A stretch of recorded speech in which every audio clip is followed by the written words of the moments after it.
राजकुमार अभी Prabhatam advertisement group की तरफ से। आइए मैं आपको मिलवाता हूँ पायलट बाबा जी से और जानते हैं कुंभ क्या महात्मा क्या है, कुंभ की महिमा क्या है। कुंभ की विशेष जानकारी आपको पायलट बाबा जी के श्रीमुख से सुनने को मिल रहा है।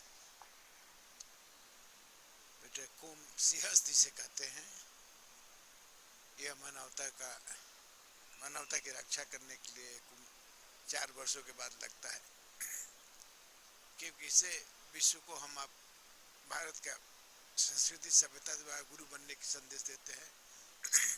और ये कहते हैं कि मानव तुम्हारा तभी कल्याण होगा जब तुम अपनी पहचान बनाओगे, अपने अंतर को जानोगे, तो ईश्वर से प्रेम करोगे।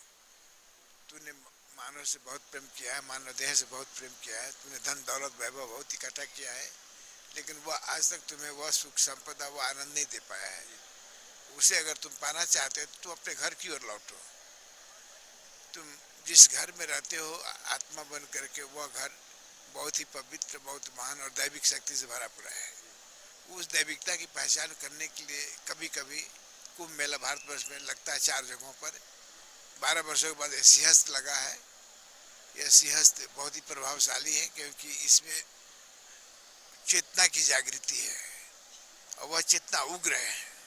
सिंहस्थ कुंभ मेला की चेतना उग्र कहा जाता है। ये जल्दी प्रभावशाली होता है। यह महाकाल की निवास है और हम सब इसके माध्यम से लोगों में कहना चाहते हैं कि हर कोई पेड़ लगाए, जीवन की रक्षा करे। हर लोग एक वृक्ष लगाए, उस वृक्ष को अपने बाल बच्चों की तरह पाल पोस कर बड़ा करे, क्योंकि विश्व भर में ग्लेशियर सूख रहे हैं, ग्लेशियर पिघल रहे हैं, नदियाँ सूख रही हैं, समुद्र का तापमान बढ़ रहा है, पृथ्वी बंजर बन रही, सारे जंगल कट गए हैं। इससे ऐसा लगता है कि एक समय ऐसा आने वाला है जो मानवीय विनाश के कारण हो सकता है। उससे बचने के लिए यह कुंभ सिंहस्थ के माध्यम से हम लोग प्रेरणा देते हैं कि आप सब मानव होकर के मानव मन का उपयोग कीजिए विश्व की रक्षा करने के लिए, विश्व को उग्रवाद से बनाने के लिए।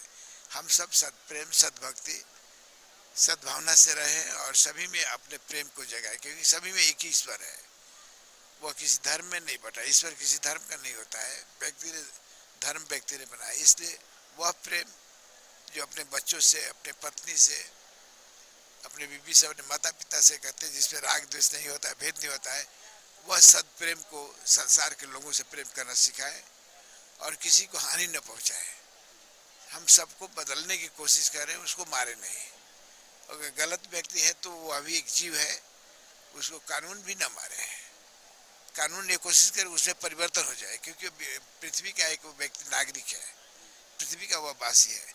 वो अपने कुछ कर्म और संस्कार लेकर आए, पृथ्वी पर आया है, और अगर हम उसको सजा दे करके या हम उसको हत्या करके हम अगर उसको मार देते हैं तो इसका मतलब उसके संस्कार और उसके भाव इस पृथ्वी पर रह जाएंगे। वह हमें पोल्यूटेट कर सकता है। इसलिए हम लोग कोशिश करें कि ट्रांसफॉर्मेशन हो, ऊर्जा में परिवर्तन हो, व्यक्तित्व में परिवर्तन हो, व्यक्ति निर्माण की ओर चले। जो गलत कर रहा है वो देश को पोषक के रूप में, मानव जाति की रक्षा के रूप में काम करें।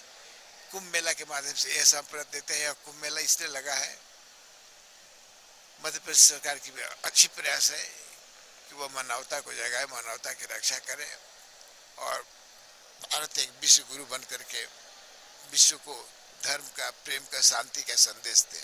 इसका एक निर्णय बेटा है। थैंक यू बेटा।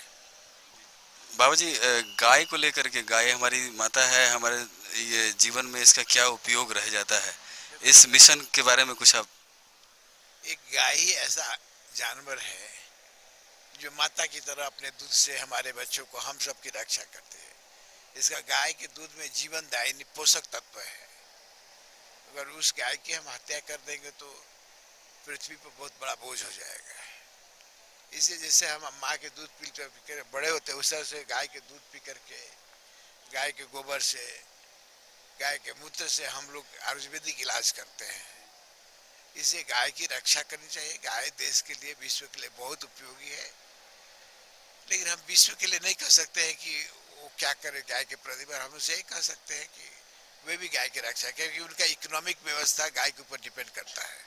ऑस्ट्रेलिया, अमेरिका, यूरोप आदि ऐसे देश हैं जिसका इकोनॉमिकल क्षति पहुंचेगा, इससे गाय को मांस के रूप में खाते हैं।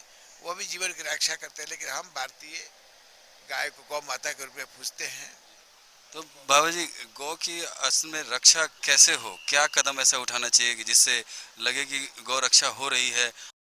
आगे लोगों को इस चीज को फॉलो भी करना चाहिए कि गौ रक्षा कैसे हम इसको आगे बढ़ाएं, लोगों तक मतलब कि जन जन तक इसका लाभ पहुंचाएं। सहज है बेटा कि हम जो गाय दूध नहीं देते उनकी भी रक्षा करें।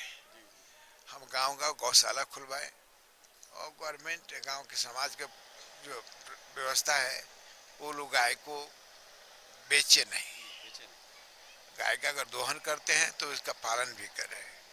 लेकिन हमारे यहाँ कमी हो गई कि जब तक दूध देती है गाय हमारी है, दूध देती तो सुरक्षा बन जाती है या किसी कसाई को बेच देते हैं। इसलिए हम लोग सोचे गांव गांव गौशाला, शहर शहर गौशाला खोल करके उन भटक गायों को रक्षा करें, जिससे क्योंकि वे जीव हैं और उनमें दयालुता है, वो दया के पात्र हैं, वो दया करती हैं, वो अपने दूध से हमें आपको पोष करती है। इसलिए हमारे आपका धर्म बनता है उनके लिए हम चारा इकट्ठा करें, उनके प्रति हम प्रेम करें, उनकी हत्या न करें। जो खाते हैं उनसे हम कहें वो हमारी माँ है, आप अपनी माँ को कैसे खा सकते हैं, अपनी माँ को कैसे मार सकते हो। ऐसी भावना लोगों के मन में जगाए तो हो सकता है गाय की रक्षा हो सकती है। जी बाबा जी, बिल्कुल आपने बिल्कुल सही बात कही कि कहीं ना कहीं हमारा समाज भी दोषी है। जब तक गाय दूध देती है तब हम उस गाय के दूध का सेवन करते हैं, और जब गाय दूध देना बंद कर देती है तो हम उसको कसाईयों के हाथ बेच देते हैं। तो इसमें गौ हत्या में सबसे बड़ा रोल उस बेचने वाले का होता है। जो बाबा जी ने समझाया कि अगर गाय दूध देना बंद कर देती है तो उसको बेचे नहीं, उसको आप गौशाला में उसका लालन पालन करें, उसको मतलब अच्छी सेवा करें, और इस माध्यम से हम गौ की रक्षा कर सकते हैं। बाबा जी, बहुत बहुत आपका धन्यवाद, आपने अपना कीमती समय दिया। मैं प्रभातम ग्रुप की तरफ से आपका तहे दिल से हार्दिक स्वागत करता हूं, अभिनंदन करता हूं।